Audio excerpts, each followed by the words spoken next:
Washington, the McLaughlin Group, the American original. For over 2 decades, the sharpest minds, best sources, hardest talk.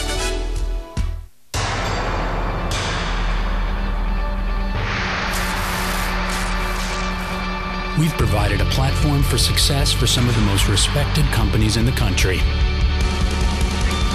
We fueled their growth with a highly educated workforce and a can-do, pro-business attitude. Just ask our newest business partner, Toyota. Visit Mississippi.org to see what we can do for you. If. For such a small word, it packs a wallop. If I live to 100, if Social Security isn't enough, if my heart gets broken, if she says yes. We believe if should never hold you back. If should be managed with a plan that builds on what you already have. Together, we can create a personal safety net, a launching pad for all those brilliant ifs in the middle of life. You can call on our expertise and get guarantees for the if in life. After all, we're MetLife. Issue 1, Veep Face-Off. When we talk about the Bush administration, there's a time, too, when Americans are going to say enough is enough with your ticket on constantly looking backwards and pointing fingers and doing the blame game. There have been huge blunders throughout this administration, as there are with every administration. Question, what's the impact of the Republican vice presidential candidate, Sarah Palin, cutting loose from her Republican president and the leader of her party, the blunderer, George Bush? Pat Buchanan. Well, John, she had a sensational debate. She reestablished herself as the real factor, the exciting factor in the Republican race with Bush. She's maintained her reputation. She's a maverick. She's an outsider. That's what she's got to do. Bush would understand it. I think overall what it's done for the race is it's probably stopped the bleeding of the McCain-Palin ticket, but they stopped the bleeding probably at 5 points behind nationally and behind in almost all of the big swing states. It is now up to John McCain. Senator Biden is trying to establish a line between the president and the nominee, direct line. Now, she has obviously broken that line as far as she's concerned. Sarah Palin can't shed George Bush for John McCain. And I thought one of the most effective moments in the debate that Senator Biden had was when he said that McCain's policies on the war in Iraq, Afghanistan, on the economy, or on health care, on any subject, name it, they're no different from President Bush. So I think Sarah Palin went into this debate on the verge of becoming a national joke, and she basically revived her own image as a compelling political figure. But and she maybe even won on style points. But substantively, if you listen to what she had to say, she strings together phrases quite effectively. But when it comes to policy, all she can say is, we're mavericks, we're going to reform things. It's gibberish. What about that? She was dynamite during this debate, dynamite. And one of the reasons why is because the other 3 men who are running for the top places in the American government, they are all part of the United States Senate. The U.S. Congress is down at 10% job approval rating. The president, from which she was trying to distance herself and trying to distance John McCain, is at 22% job approval. All she had to do was stand there representing the American people as an outsider from a state as far away as you can get from Washington, D.C. and still be an American. She drew the line, I think, even more effectively than John McCain did last week in his debate. She was much more focused. She made the differences very clear, and she laid out the conservative governing philosophy even better than the guy at the top of her ticket did. Okay, Democratic vice presidential nominee Senator Joe Biden links McCain to Bush. Let's talk about the maverick John McCain is. And again, I love him. He's been a maverick on some issues, but he has been no maverick on the things that matter to people's lives. He voted 4 to 5 times for George Bush's budget, which put us $500 billion in debt this year and over $3 trillion in debt since he's got there. Question, is Biden successful in the Bush-McCain linkage? I ask you, Molly. Yeah, I think he made, from his point of view, some political progress in linking the two, and of course that is greatly in the political interests of Obama and him. The Bush is so unpopular. Bush's approval rating is down to 15%, and he has no 15? real... Yes, it's down to 15 now. Bush? Is that an all-time record? Yeah, I've seen polls anywhere from 15 to 22. It's as low as it's ever been. Below. Truman was the lowest. At 23, and Nixon was at 23. Who was at 23? Truman was at 23, Nixon 25. This is not a competition you want to win. This week, the highest number I've seen for Bush is 22. I saw 26. Yeah. So, in any event, let's say it doesn't make that much of a difference. Let's be generous. I'll tell you what, I'll give you 27. Okay, the economy as seen by a mom. It was my connection to the heartland of America.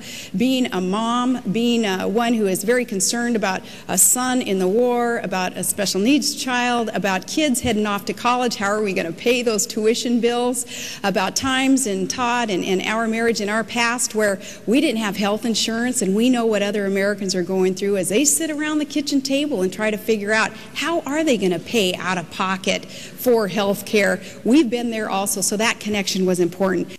Question, does Governor Palin's heartland mom experience help her with economic credentials? Monica. Yes, I believe that it does, because look, when she was out there relating directly to the people who are just like her, this is why John McCain chose her, not because she's a woman, not because they were trying to appeal to the Hillary voters, but because she was sent out there to represent the people who are just like her. Those folks out there in middle America, she is one of them, not of the Washington establishment. The guy she was debating, 36 years in the U.S. Senate, his feet are in cement in the U.S. Senate. She is not running to be president. She's running with a man who's been in the Senate a long time. So I wouldn't go down that path. But I'm talking about her populist appeal, and there Eleanor, aren't that which is many tremendous. moose-hunting people married to snowmobile champions or snowmobile champions. Wait a minute. And I assume you're going to play the section. I assume you're going to play the section with Senator Biden saying he, as a father, knows what it's like to raise children and can understand economic problems. John, well, have you seen our advertisement from the Snowmobile Manufacturing Association?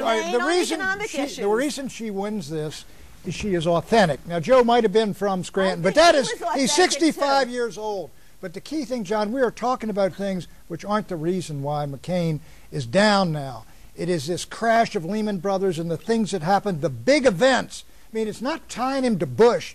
That McCain and Palin could have beaten that. This economy has tanked, and that is what is killing us. Is it because Obama is perceived to be a better manager of the faulty economy? No, Obama's riding the wave. The problem is the wave is powerful. They're blaming Bush, and it transfers to McCain. A whole Republican Party is being blamed, and it's dragging them down. Well, they're the party in power, and the economy has gone down dramatically. It's become the overwhelming issue in the last couple of weeks because of what is an unprecedented financial crash. It dominates the news. Before that, after all, McCain was doing very well. This has knocked McCain right off his game. McCain's behavior has been very erratic responding to this crisis. Okay, Senator Biden says John McCain, Republican presidential nominee, is out of touch. Well, you know, until 2 weeks ago, it was 2 Mondays ago, John McCain said at 9 o'clock in the morning that the fundamentals of the economy were strong.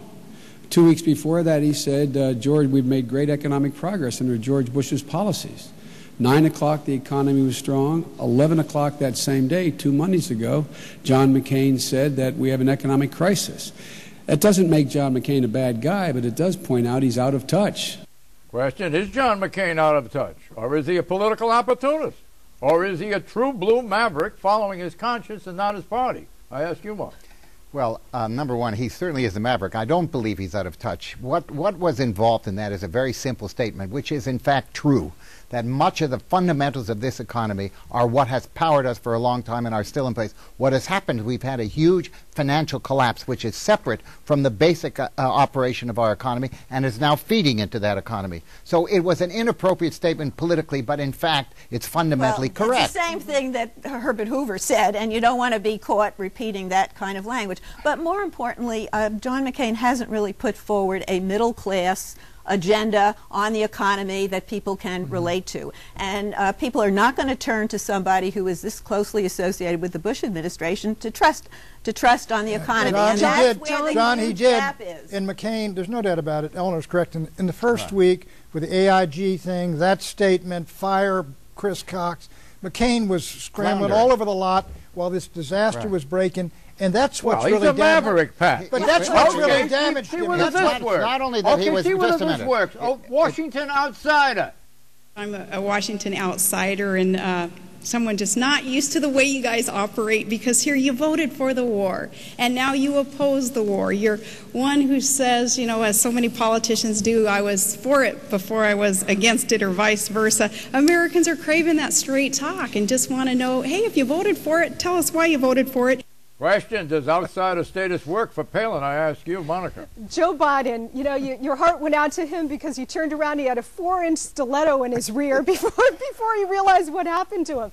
She is the perfect messenger for the kind of reform message that John McCain is running on, because she is from outside. Remember, of the 4 top people running for the presidency and vice presidency, she's the only one who wasn't in the U.S. Senate voting on the $700 billion behemoth bill, bailout bill. So I think, you know what, when you look at John McCain's poll numbers, let her finish. Let me just finish on the economy, and you see that he's bearing the brunt of the backlash of the financial crisis. It's not because Barack Obama is a Nobel laureate in economics. It's because they're blaming the incumbent party. But what we're forgetting, excuse me, what we're forgetting is that the Democrats are the incumbent party in the Congress. They are equally responsible, and none of that seems to be flicking up onto Barack Obama. Because that's not what the voters are responding to. They're responding to a message of change, and that's what Obama represents. Palin is not an independent operator. Who cares whether she voted for or didn't vote for the $700 billion package? That's part of her establishment. And as I recall, she was for the bridge to nowhere before she was against it. So they play those games out there in Wasilla, just like they play in Washington. She rather adroitly, sometimes you have to do what you have to do. She rather adroitly addressed that. Look, that was one of the most effective moments of the whole campaign, and it's the way she delivers it as this gal from Alaska who's witty. Love. Pat's in love. Look, it's not only Pat, it's about 50 million other guys on our What's the point? She handled the bridge to nowhere well? No, John, get away from this prose. The point is, this woman is tremendously fresh. Her vocabulary is different. She comes from outside. She's authentic.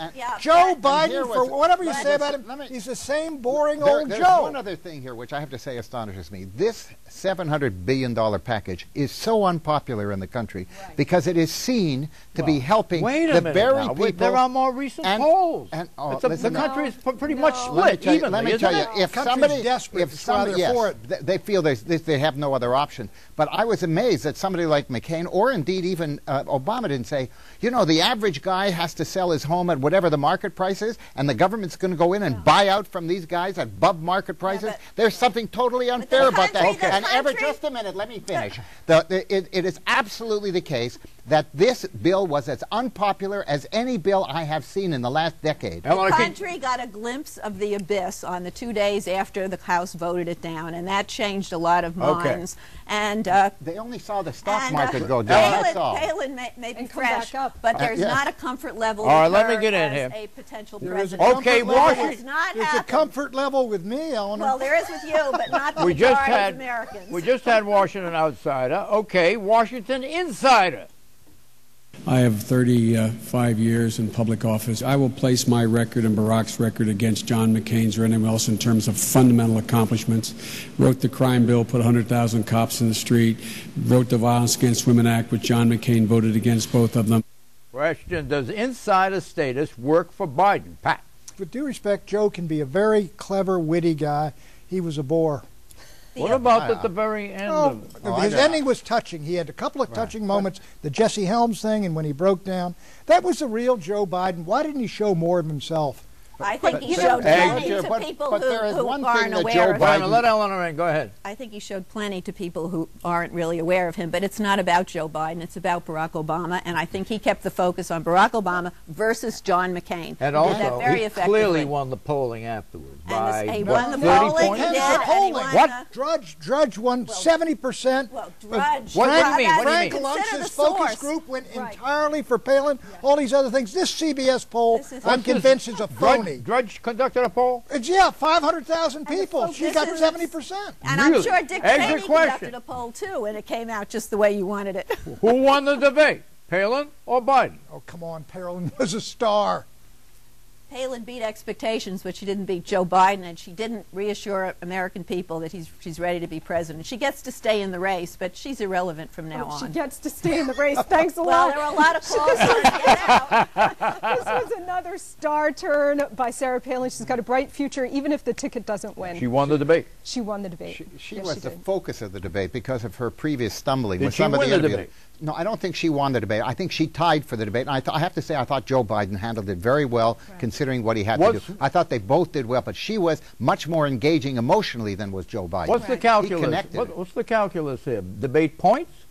Well, no, it's not debate points. Joe Biden came across as an authoritative, knowledgeable person. You know, something which is Who not... won politically the debate? I think she did for where she was, just barely. You mean she had further to travel? She had a lot further to travel. Everybody was worried about whether or not she would be able to handle it. I think it's if she had missed on this debate, the campaign would have been over. I think it's a clear political win for her. She had so far to go. Remember where she was before the debate. Issue 2, bailout capitalism.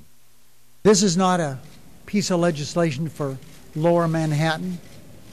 It's legislation for all America. The U.S. Senate said yes this week. 74-25 to President Bush's $700 billion financial rescue package, slightly modified. The support came from both sides of the aisle. We clearly have demonstrated in the toughest possible situation, 5 weeks from an election, that we can come together and address a major crisis. The bailout bill runs more than 450 pages. The deal-making to create it became frantic. In basic principle, the bill is largely the same as Treasury Secretary Henry Paulson's 3-page plan. Namely, give the government the green light to spend $700 billion to bail out financial institutions. Both presidential candidates supported the measure. Senator Obama urged passage. We can't afford to take a risk that the economy of the United States of America, and as a consequence the worldwide economy, could be plunged into a very, very deep hole. Earlier this week, Senator McCain did the same. We cannot allow a crisis in our financial system to become a crisis in confidence. I call on everyone in Washington to come together in a bipartisan way to address this crisis.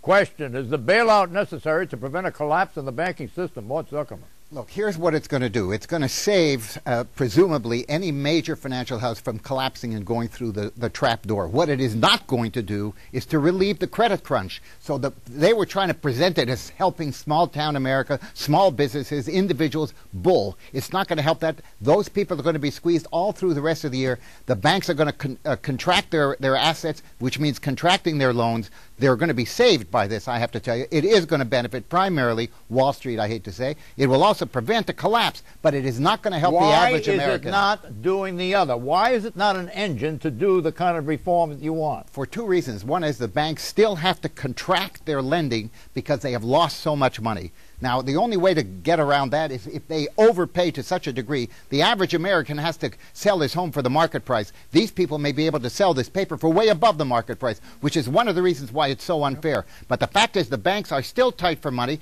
The credit has stopped all across the board. Commercial paper has dropped. Money market funds have collapsed. It is just extraordinary what we're going through, and it's all around the world. Okay, hold on. Hog heaven.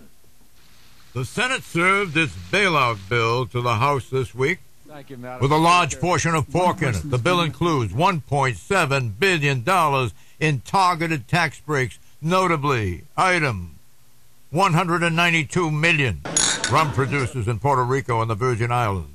Item $129 million, auto racing tracks.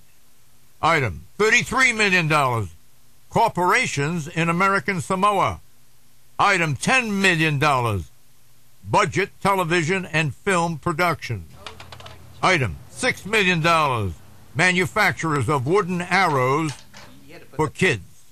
All of which budget deficits add up over 5 years to $112 billion. I'll I'm going to be good to you. I'm going to give you the opportunity to speak first on the hog heaven. Okay, look, this is not socialism. This is the worst kind of political capitalism. It is absolutely... But it's the way they do business for years It up may be the way they do business. You're taking $700 billion, you're adding $120 billion to our budget deficit. We do not have the money. It's going to create a huge fiscal deficit next year that we're going to have great problems with, all to buy their way through this kind of legislation. If this is the crisis if this is what this crisis produces, we have a real problem with the way our political system works. In Washington, trillion is the new billion.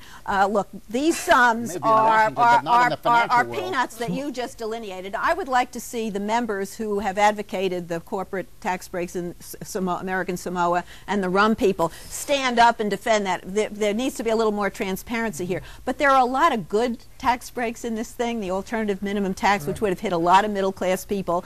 That's a big number, and that's going through. And if we're going to write off all this debt for Wall Street, we might as well write off some for Main Street as well. Eleanor's right in this sense. The real true pork was what you mentioned, 1.7 billion. The rest of it's AMT. That's the big stuff, John. But you're right. It's going to be an enormous, enormous deficit. Look, they took a lemon, they sprinkled some Splenda on it. It is still a lemon of a bill. And what you see in this pork on top of the $700 billion bailout plan, you know, they like to say, well, the taxpayers are going to get their money back. We'll be able to turn a profit eventually. Listen to me. Taxpayers will never see one dime of this money back because this is going to go right back to the government. And have you ever known the government not to spend money that's coming in? We are never going to see this. You know what this is tantamount to? A huge tax increase on the American people. All right, the answer to all of this is hold your nose and vote yes. Issue 3, bank accounts. Don't worry, be happy. Don't worry, be happy now. Americans are worried about their bank accounts. They fear that their banks may go under. If the banks do fail, will their money be lost? No. Bank deposits and single accounts are insured by the government, dollar for dollar, up to $100,000. That insurance is guaranteed through the FDIC, the Federal Deposit Insurance Corporation. Beyond $100,000 for single account, depositors are not safe. So if the bank goes belly up, anything more than $100,000 is lost. Both presidential candidates Mr. Obama this week supported more than a doubling of the size of bank deposits that the government will guarantee, so that instead of $100,000, the amount insured for single accounts will be stretched to $250,000. The current insurance limit of $100,000 was set 28 years ago. It's not been adjusted for inflation. So I proposed raising this insurance, the FDIC limit, to $250,000. Later, on Tuesday, the same day, McCain put forward his proposal, identical to the new cap amount. The FDIC should quickly be granted the authority to increase the deposit insurance cap from $100,000 to $250,000 so that families don't have to worry about their money. Question, will this insurance boost from $100,000 to $250,000 slow down withdrawals from the bank and conversions to gold? I ask you, Pat. It will, John, but it also puts the taxpayers at risk for $5 trillion. You've only got $40 billion in that account. Secondly, it will draw income in from Europe and all over the world because they don't have $250,000. Third, do you know that the Irish are guaranteeing every single deposit in their 6 largest banks? I think, John, this is obviously a good thing right now, and everybody's going to like it, especially small business, and where they got a large account for their payrolls and things. But I'll tell you, down the road, we're risking more than the $700 billion we just voted. There's a global demand for gold bullion bars, and smelters are working overtime to fulfill the demand. Read the piece in the Financial Times. What about that? Well, I think it has always been one of those speculative commodities, particularly in Asia, in India and China, where they've always believed in speculative. gold. I thought it was solid. Well, if you think it's solid, then I think you should look at the gyrations in the price. It's not where I would put my money, although I'd be willing to invest your money in it, John. I just wouldn't do that. You're against gold? I am not against gold. I'm against gold as an investment. I think it's good for my teeth. I think it's good for a lot of other things. Because of the vacillation that you allege attaches to... I am not a speculator, John. You may be a speculator. speculator. I'm a very conservative businessman. You're a speculator. It's a whole different way of looking at the world. Yeah, I think I'll change my style. Maybe I should let Pat speak for himself, but Pat is a conservative investor, and he's done very well with gold. Gold and silver. Conservative. He's not necessarily a conservative investor. Well, I think gold is a pretty conservative investment. Yeah. He keeps the bars under the pillow.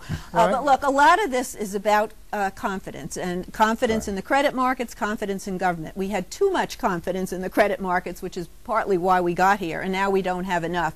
And a lot of this is trying to just build a cushion out there, and if people understand that they're more fully insured, I think that helps. But yes, I think it's not maybe like it's a lack of confidence. What about the global banking system? Is there a lack of confidence developing in that? Absolutely.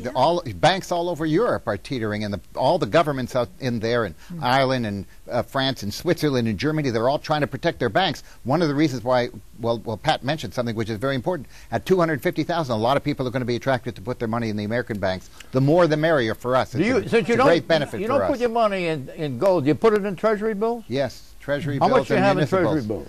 Somewhere between $1 and $1.98. Look, I think that the raising of the FDIC level was a very important thing to do. They say it's temporary. We'll see if it's temporary. But also, it's not just the impact on individuals. And individuals need to know that their money is safe in the bank, but it's also the impact on small businesses. That they're able to meet payroll and keep some savings in there, and that their employees are safe. Instead of having 10 accounts, they'll now have 4 accounts. They can always protect themselves. Predictions, Pat. Republicans will go after Barney Frank and all the other guys in that Fannie Mae racket. And secondly, Reverend Wright will make a return because Republicans got to go hardball. Did Barney get $800,000 from Fannie Mae? Not to my knowledge, John. I believe so. The last 4 weeks of this campaign will be just as Pat outlined, lots of negative attacks, reviving the charge that Obama is an elitist and all these past associations won't work. I meant it as a political contribution. We are going to have 2 new nuclear crises on our hands. The nuclear disarmament talks with North Korea are crumbling because they're reactivating their weapons program. And now the Syrians are blocking inspectors coming into suspect sites.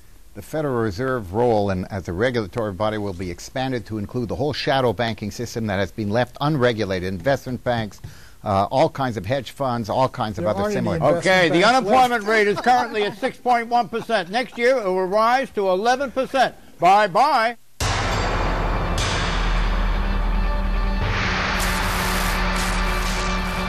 We've provided a platform for success for some of the most respected companies in the country. We fueled their growth with a highly educated workforce and a can-do, pro-business attitude. Just ask our newest business partner, Toyota. Visit Mississippi.org to see what we can do for you.